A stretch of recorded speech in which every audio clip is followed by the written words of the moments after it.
자, 다음 저번 시간 이어서 신경악교에 대해서 봅시다. 자, 저번 시간에 신경세포에 대해서 보고요.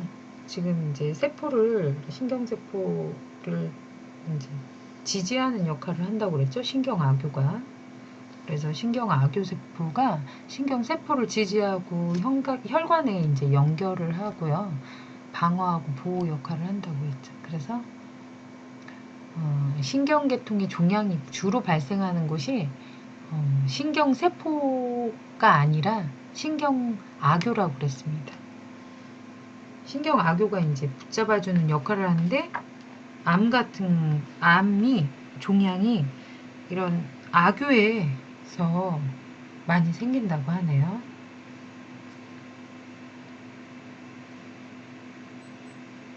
네. 신경악교에는 세 종류, 이제 조직학적으로 이제 세 종류가 있습니다.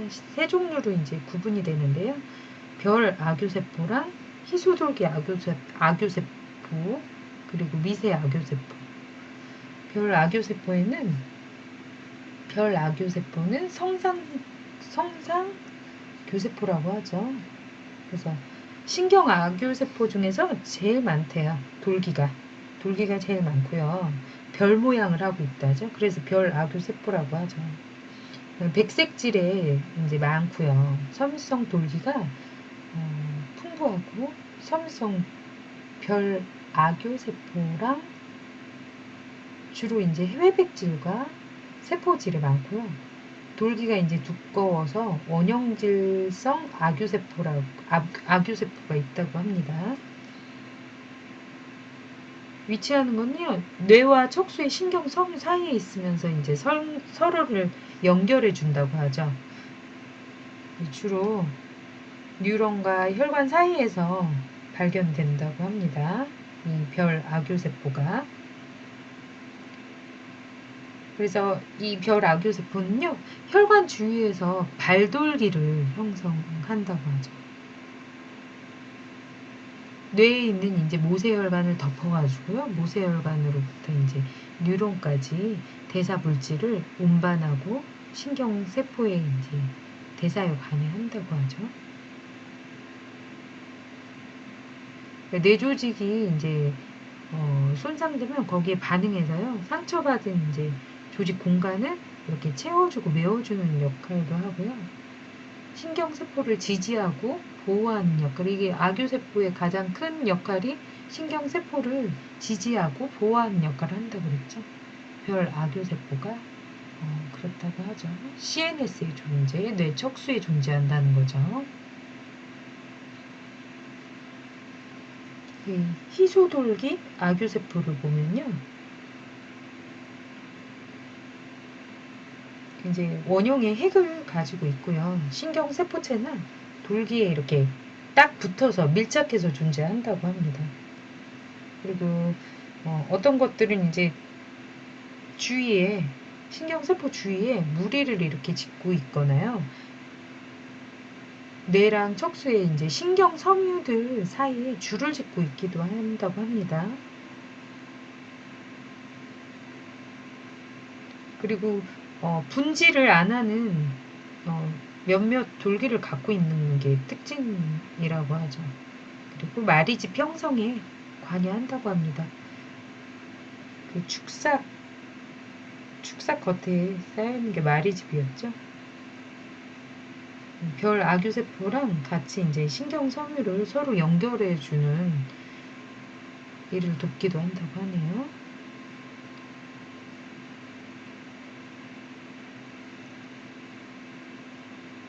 분류하면 미세 악유세포에 대해서 이제 별 악유세포랑 희소돌기 악유세포를 큰 악유세포라고 합니다.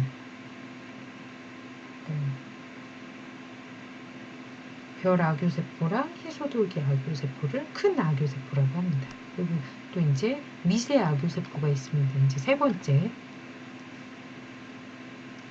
미세 악유세포는요, 이제 다른 형태의 이제 신경 악유세포에 비해서 세포체가 이 말 그대로 작고 이제 상대적으로 작은 돌기가 이제 분지상을 이루는 게 특징이라고 하는데 이제 작다라고 하죠. 미세 아교세포 이름에서도 볼 수 있죠.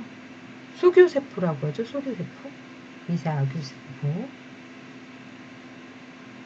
그 미세 아교세포는 중추 신경계 안에 이제 많이 있다고 하죠. 이제 식작용을 한다고 합니다. 미세 아교세포는요. 평상시에 이제 정지하고 있는 세포지만 평상시에는 이제 정지하고 있지만 세균이나 이제 염증이 있거나 이제 태아해가는 뇌조직이 있으면요 돌아다니면서 이제 식작용을 한다고 하네요. 미세 아교세포가 주로 이제 뇌나 척수가 손상을 받고요 질병에 의해서 이제 염증이 생기면 숫자가 증가한다고 합니다. 그리고 그 외에도 뉴런의 지지와 물질의 운반, 파괴, 제거 등 이제 병적 대사 물질의 청소 역할을 담당하고 있죠. 중요한 역할을 하고 있습니다. 미세 아교세포가. 그래서 큰 아교세포라고 이제 분류하는 거는 별 아교세포랑 희소돌기 아교세포를 큰 아교세포라고 하는데요. 역할도 또 비슷하다고 하죠. 그런데 미세 아교세포가 좀 동떨어져 있죠. 미세 아교세포는 말 그대로 이제 좀 작은 세포죠. 그리고 아주 중요한 식작용 역할을 하네요. 세균이나 염증이나 퇴화에 대한 식작용 역할을 합니다.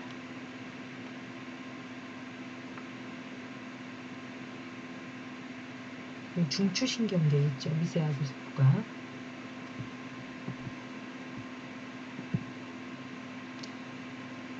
자, 그 나머지 또 뇌실막 세포도 있고 뭐 신경집 세포도 있고 별세포도 있는데 이제 이런 것들이 있다라고 알고 계시면 되고요. 뇌실막 세포는 뭐 뇌와 척수의 뇌실의 위치에서 이제 충격을 완화하고 뇌척수액을 돕는다고 하죠. 그리고 신경집 세포는 이제 말초신경계에서 신경섬유의 마리집을 형성해서 유지하고 절연작용을 하죠. 아까 신경집 세포 봤죠. 그리고 별세포는 이제 말초신경계에서 신경전로에서 세포체의 주변을 싸고 있는 작은 세포죠. 신경세포의 화학적 환경을 조절한다고 하네요.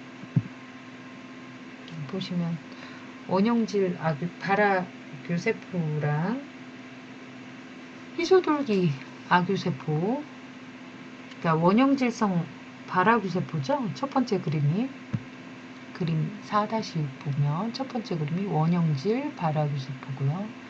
두 번째 그림이 이제 희소돌기 아교세포, 세 번째 그림이 섬유별아교세포고요.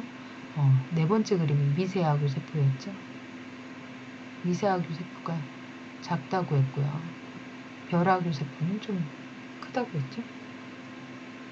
그리고 희소돌기 아교세포도 크고요. 그러면 그림을 이렇게 보시고 지금 보시면 이게 그림 4-7 신경세포체랑 축삭 종말하고 별 아교세포랑 희소돌기 아교세포 이렇게 상호 관계입니다. 지금 신경세포체가 이렇게 있으면 축삭으로 이제 뻗어 나가죠. 축삭으로 나가고 나간 축삭으로 인해서 이제 거기에 붙어 있죠. 끝에 축삭 종말에 이제 별아교 세포도 있고요. 희소돌기 아교 세포도 있고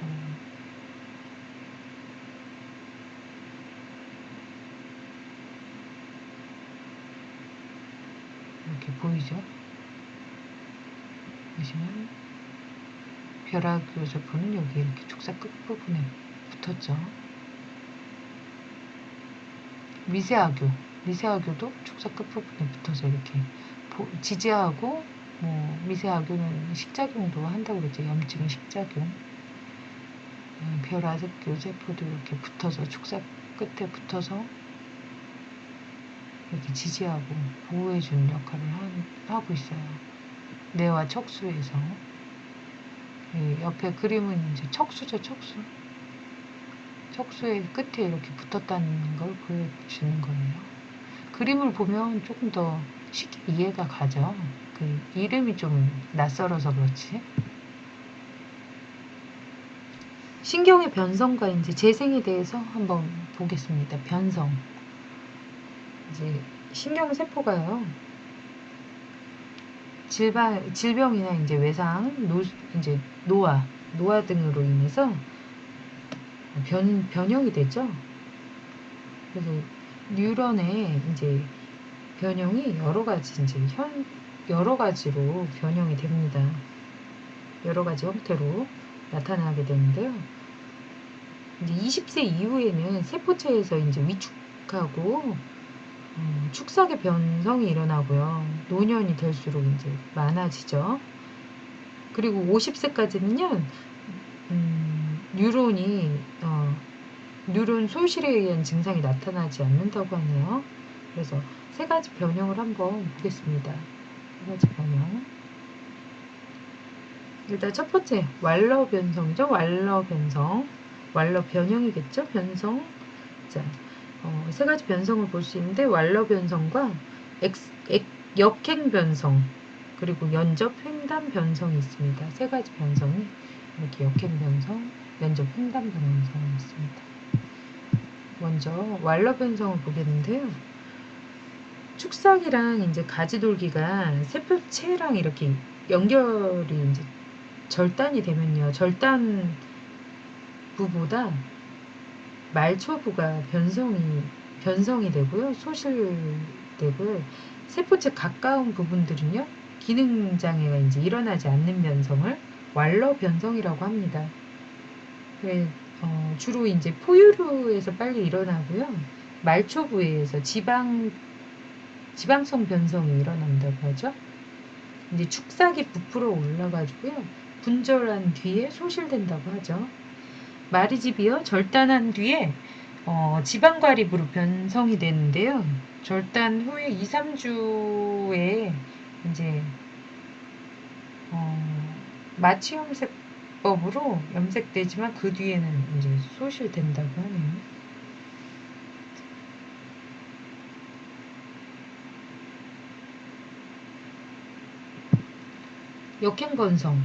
역행건성은요, 축삭이 이제 절단되면요, 신경세포체에서 나타나는 이제 변화고요. 핵이 위축되고요.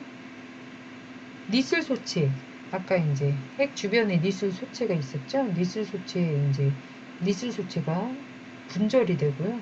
또 염색질에 용해가 일어난다고 합니다. 역행변성이에요. 축삭이 절단되었을 때요. 염색질 용해는요, 보통 절단 뒤에 한 6일에서 10일에 뚜렷하게 나타난다고 하죠. 역행성 병변 부위가요. 세포체가 있는 쪽, 즉 이제 중추성으로 지방성 변성이 일어난다고 합니다.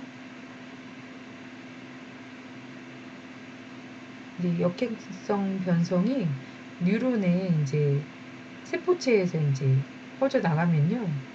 세포체나 이제 신경섬유 모두의 기능이 상실된다고 하죠. 이 현상이 이제 신경 손상의 감별하고 전도의 감별 그리고 전도의 결정에 도움이 된다고 하죠. 다음 그리고 연접 횡단 변성입니다.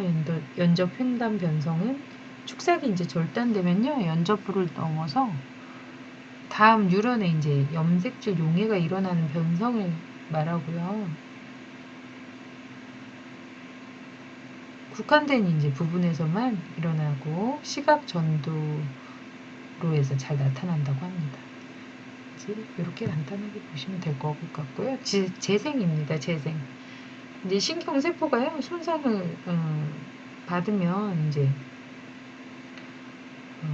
죽음을 의미하지만 이제 손상받은 신경세포가요, 재생이 가능합니다. 재생이 가능한 건 이제 PNS만 가능하다고 그랬죠. 말초신경만. CNS는 가능하지 않습니다.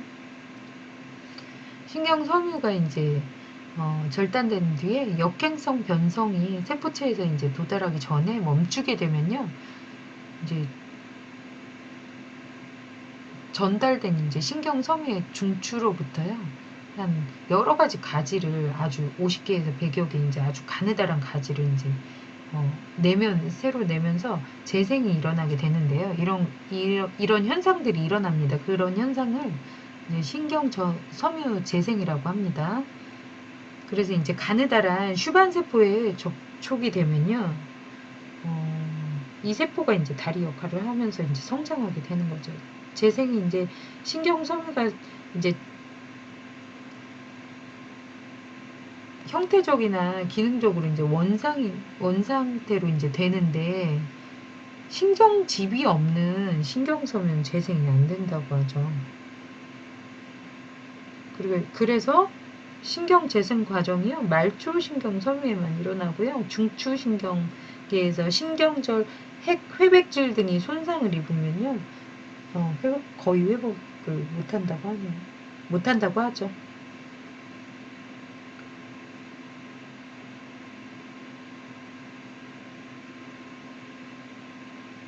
이제 재생 과정을 한번 보겠습니다.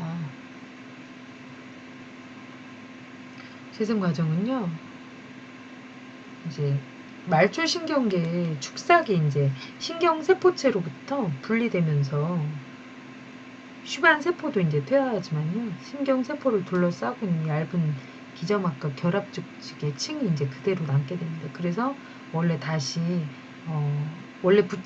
원래 이런 부분들이 축삭이 원래 부착 부위 뒤쪽으로 이끄는 하나의 관을 형성한다고 하죠. 그래서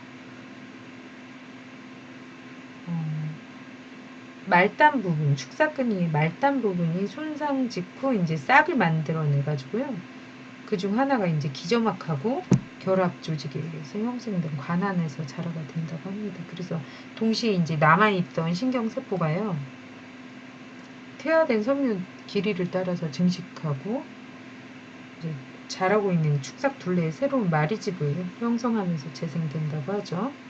재생이 이제 말초신경에서 진행된다고 해도 이제 매우 한참 시간이 걸린다고 합니다. 신경세포가 이제 재생이 되는 데까지. 그래서 재생 속도도 여기 나와 있는데요. 속도가 0.25mm에 하루에 0.25mm에 불과하다고 하네요.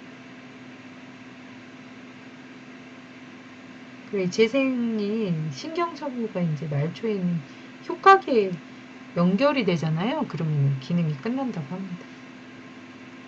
이제 다음번 보시면 4-8번 사진 보시면 이게 절단이 됐죠.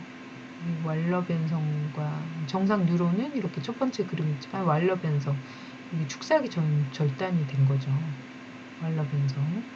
그리고 재생 과정은 여기서 가지들이 일어나면서 재생이 되는 거죠. 여기 그림으로 아주 쉽게 보여주고 있네요. 이제 뉴런의 연락 방식에 대해서 알아보겠고요. 연접이 중요하죠. 연접은 이제 신경계통이 이제 수많은 뉴런이 이제 복잡한 그물을 만들고요. 그렇지만 이제 정말 질서정연하게 자극의 전도가 이루어지고 있다고 하죠. 신경계통이. 그래서 얘네들이 연락을 하고 있는 과정들이 있을 거예요. 그 뉴런의 한 축삭이 다음 뉴런과 이렇게 접속하게 되는데요. 그 한 뉴런과 다음 뉴런이 접속 부위를 스냅스라고 합니다. 스냅스. 이제 이런 것도 전자 현미경 발달에 의해서 이제 이렇게 보여졌겠죠. 밝혀지게 된 거죠. 그래서 뉴런과 뉴런 사이에 분리돼 있다는 것을 확인하게 된 거죠. 시냅스입니다. 시냅스. 연접이라고 보이죠.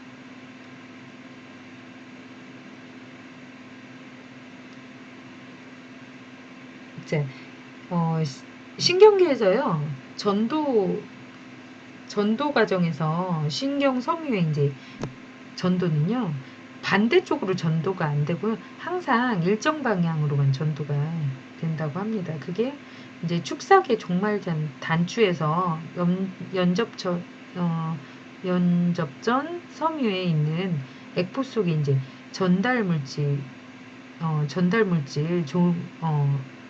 물질이 종말 단추인 연접전 섬유랑 반대편 연접 부위인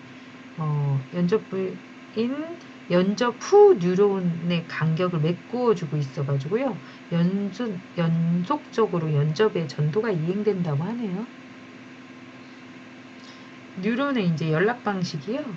축삭의 종말 단추, 연락 방식은 이제 축삭의 종말 단추가 이제 어느 부위에 접속되었냐에 따라서 이렇게 네 가지로 구분이 되고 있습니다. 네 가지인데, 첫 번째가 이제 축삭에서 가지돌기 연접이고요. 축삭 세포체 연접이죠. 축삭 연접이고요. 축삭 가지돌기, 세포체 연접, 이렇게 연접이 네 가지로 설명되어져 있습니다.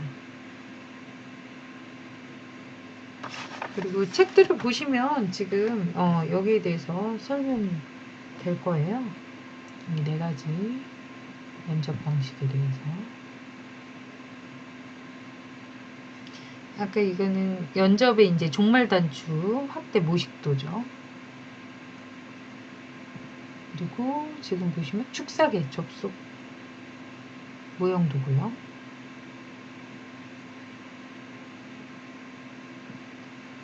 자, 그럼 연접 흥분 전달을 한번 볼 건데요. 흥분 전달이라는 게 이제 누령간 자극이 이루어지는 현상이라고 이렇게 나와 있죠. 이제 연접 흥분 전달이요. 축삭의 이제 종말 단추에 이르면요, 활동 전압이 생기게 됩니다. 그래서 그 이제 활동 전압이 생긴 거에 연접 액포들의 일부가 터지면서요, 내재되어 있던 이제 화학 물질이 방출되면서 연접 간격을 이제 채우게 됩니다. 그래서 활동 전압이 생기면 먼저 아까 연접 액포가 일부가 터진다고 그랬죠. 그래서 세포막 쪽으로 이동해가지고요, 세포막에 이제 부착이 됩니다. 그래서 세포막에 이제 투과성이 이제 갑자기 커지거나 세포막이 이제 파열되면 화학물질이 간격 내로 이렇게 아까 그림에서 본 것처럼 방출이 되게 돼 있죠. 그래서 이제 연접 액포로부터 방출을 되는 이제 화학물질을 전달물질이라고 하죠. 트랜스미터 서브스탄스라고 하는데, 이제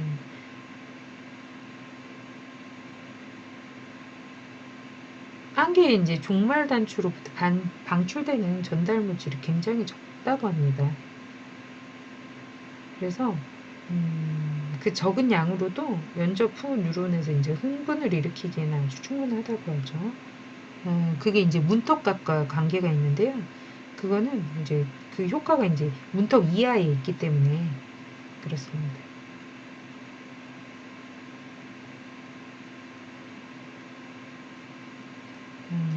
이게 좀 연접 흥분 전달이 어떻게 일어나냐 이거에 대해서 한번 알아볼 건데, 종말 단추에 이제 접근하고 있는 연접 후 뉴런이요, 세포막을 가볍게 탈분극을 시키는데 관여하고요. 연접 후 뉴런이 흥분성을 이제 약간 높여주는 역할을 하고 있는데요. 이때 이제 연접 후 뉴런의 세포체에서요, 아주 작은 전극을 삽입하고요, 전압 변동을 기록해가지고 약간의 탈분극 전압 곡선이 기록되는데요. 이거를 흥분성 연접 후 전압이라고 합니다. 그래서 이제 한 개의 종말 단추가 아니고요, 여러 개 이제 종말 단추가 동시에 이렇게 전달 물질이 방출되게 돼가지고 흥분성 연접 후 전이가 서로 이렇게 합쳐져서 어느 크기 이상이 될 때 이제 연접 후 뉴런에서의 활동 전압이 발생이 됩니다. 이거를 가중이라고 합니다. 여러 개에서 일어난다는 거죠. 가중에는요, 시간 가중하고 공간 가중이 있습니다. 그래서 이 두 가지 가중이요, 합쳐져서 자극이 효과로 이제 연접 후 뉴런은 이제 문턱 수준에 달하게 되는 거죠.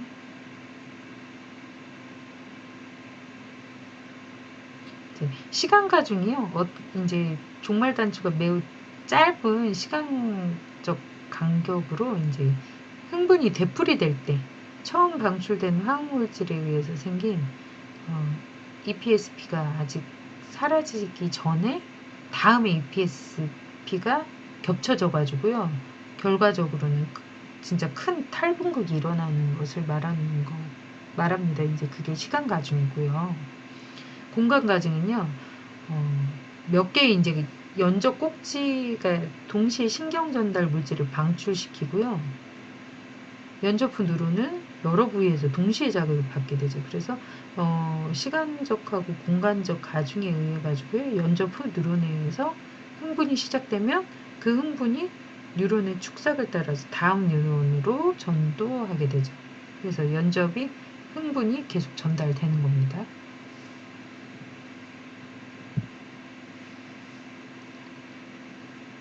역지 전이가 있죠. 연접 후 전이.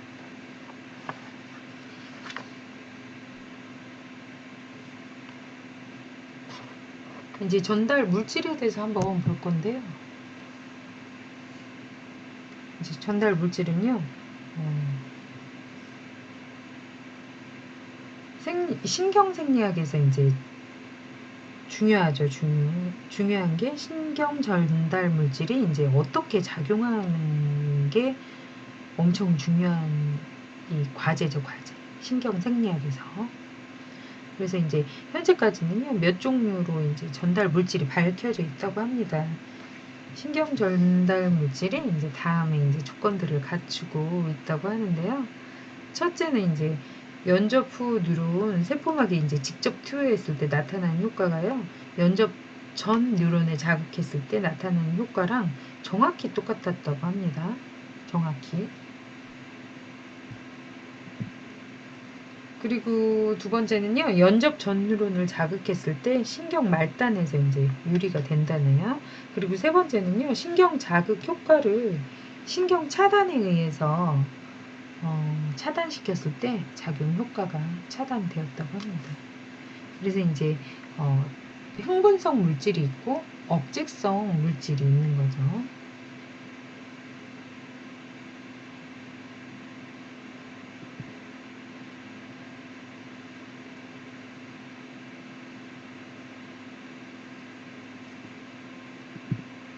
자, 억제성 물질은 연접 후 세포막에 과분극을 이제 초래해서 세포막 내부가 안정기 때보다 음전위를 갖게 됩니다. 그래서 신경 전달 물질에 의해서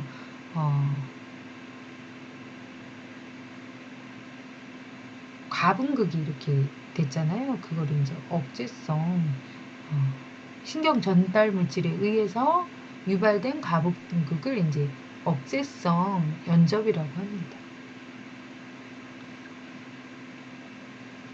그거를 후전이라고도 하죠. IPSP라고 합니다. 지금 고등학교 때 거의 많이 배우신 내용이죠. 지금 나트륨과 칼슘에 대한 얘기죠. 어느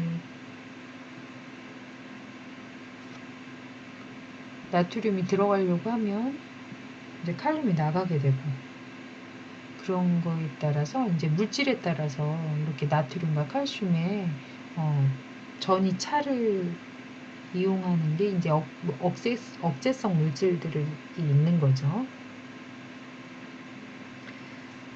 그 흥분성 전달 물질과 억제성 전달 물질이 또 다르죠. 억제성 전달 물질이 가바가 있습니다. 가바. 그리고 흥분 전달 물질은 그러니까 아세틸콜린, 또 노르에피네프린, 세로토닌, 도파민 뭐 이런 것들이 흥분 전달 물질이죠. 그리고 억제성 물질에는 여기는 표시는 안 되는 책에는 나와 있습니다. 가바라고. 칼륨에 대한 투과성을 세포막에서요. 칼륨에 대한 투과성이 높아지면서 칼륨이 이제 안정시보다 더 많이 세포 밖으로 유출되는 거죠. 가발. 그래서 대표적인 억제성 전달 물질은 가바라는 거. 기억하셔야 됩니다.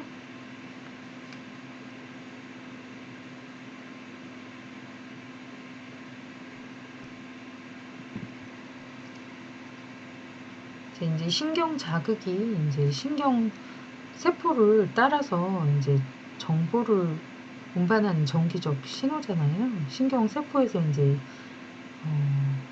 일어나는 일들이 세포 내부가 음성으로 이제 안정긴 분극 상태에서 신경 세포가 자극을 받잖아요. 그러면 신경 세포 내부가요. 정기적으로 이제 양성으로 변하고요. 자극긴 이제 탈분극 상태가 되었다가 또 다시 세포 내부가 음성으로 복귀하고 또 재분극 상태. 그래서 이런 과정들을 통해서 신경 세포 말단으로 이제 운반되는 겁니다. 자극이 되는 거죠.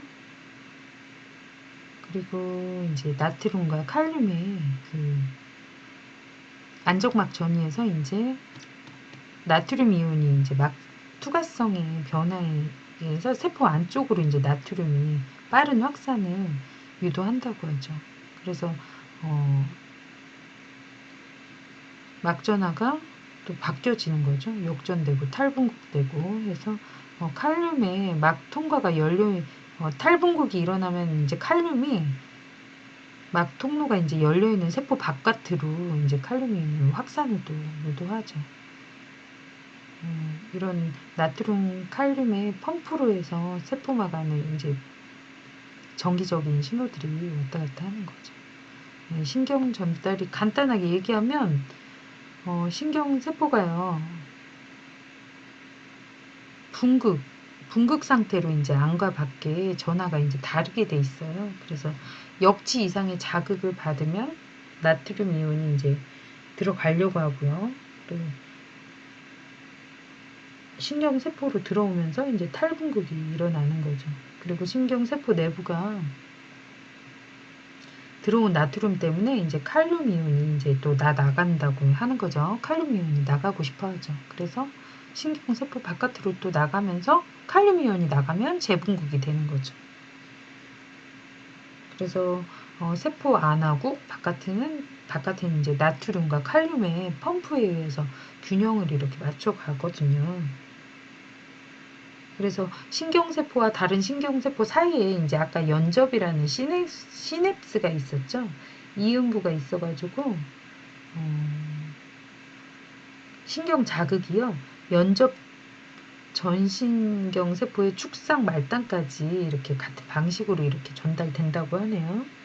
연접에서는요. 신경 전달 물질이 이제 나오고요. 신경 전달 물질이 연접 후 신경세포에 수용체랑 이렇게 다시 결합해가지고 다시 나트륨이 먼저 또 들어가려고 하면서 또 활동전이가 만들어져서 신경 전달이 시작된다고 합니다. 근데 이제 억제성 물질과 흥분 유발하는 물질이 있는 거죠. 흥분성 물질과 억제성 물질이 있습니다. 이 흥분성 물질과 억제성 물질이 이제 인체에 미친 영향도 또 많아서 중요한 역할을 합니다. 그 흥분 전달 물질에서는요, 그러니까 아세틸콜린하고 노르에피네프린하고 세로토닌, 도파민이 있다고 했죠. 거기에서 아세틸콜린은요, 알츠하이머병에 이렇게 관여가 된다고 하고요. 세로토닌은 과다되면 수면 과다증이나 조증을 유발하고 결핍이 되면요 우울증이나 불면증이 된다고 하네요. 그리고 노르에프네프린도 과다되면 조증이 되고 결핍이 되면 우울증이 된다고 하네요. 그리고 도파민은 이제 결핍이 되면 파킨슨병 아시죠? 파킨슨병이 되고요. 그리고 과다하면 정신분열이나 조증, 우증, 뇌전증이 또 생긴다고 하네요. 그리고 가바라고 했죠? 가바. 이거는 이제 억제성 물질이죠. 억제성 물질은 이 결핍이 되면 불안하고 그런 거죠.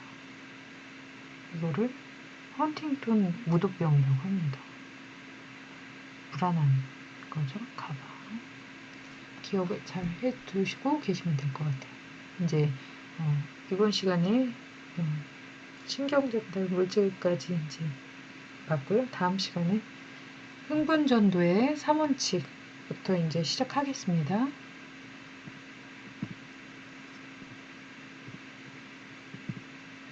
그래프 한번 보시고요. 이제 활동 전압에 대한 IPSP의 효과죠. 일단은 그림 보시고 다음 시간에 이제 이어서 강의하도록 하겠습니다.